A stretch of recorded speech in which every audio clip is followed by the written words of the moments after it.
রায়নায় জনসভায় থেকে শুভেন্দু অধিকারী কি বললেন আপনারা শুনুন। আজ কেজরিওয়াল বলেছেন মমতা জেলে যাবে, তার মুখে ফুল চন্দন পড়ুক, কটাক্ষ শুভেন্দু।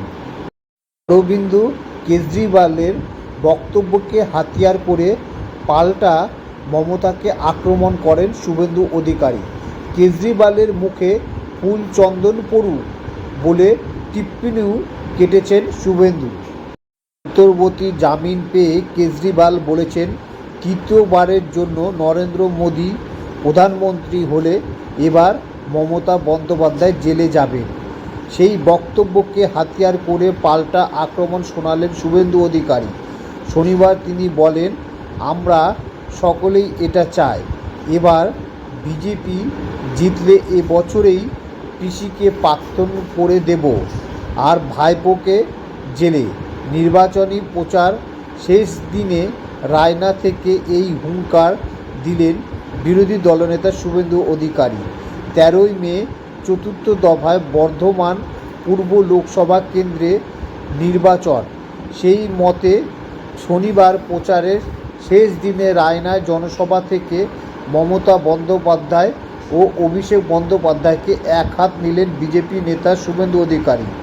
বিজেপির কর্মী সমর্থকদের উদ্বুদ্ধ করতে তার বার্তা, যেভাবে তৃণমূল কংগ্রেসের রক্তচক্ষু উপেক্ষা করে হাজার হাজার মানুষ জনসভায় ভরিয়ে তুলেছেন।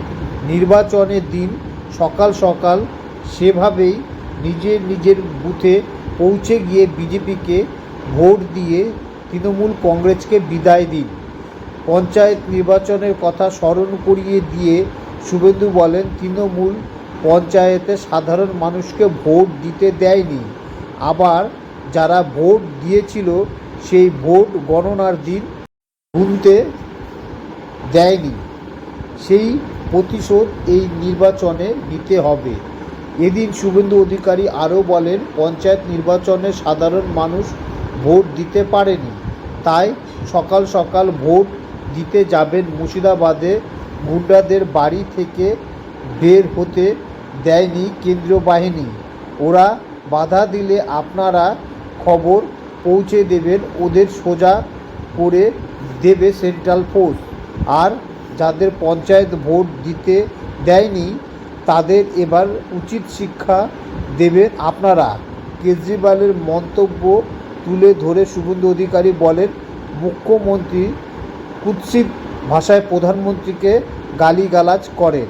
কেজরিওয়ালকে সুপ্রিম কোর্টে জামিন দিয়েছে। কেজরিওয়াল জেল থেকে বেরিয়ে বলছেন, মোদি প্রধানমন্ত্রী হলে মমতা বন্দ্যোপাধ্যায় জেলে যাবে। আমরাও সবাই চাইছি মাননীয় জেলে যাক, আর ভাইপোকে জেলে পাঠাবই। কেজরিওয়াল বলেন, মোদি প্রধানমন্ত্রী হলে মমতা জেলে যাবে। কেজরিওয়ালের মুখে ফুল চন্দন পড়ুক। তো নতুন খবরের আপডেট পেতে হলে আমাদের চ্যানেলটিকে লাইক করুন, কমেন্ট করুন, শেয়ার করুন, সাবস্ক্রাইব করতে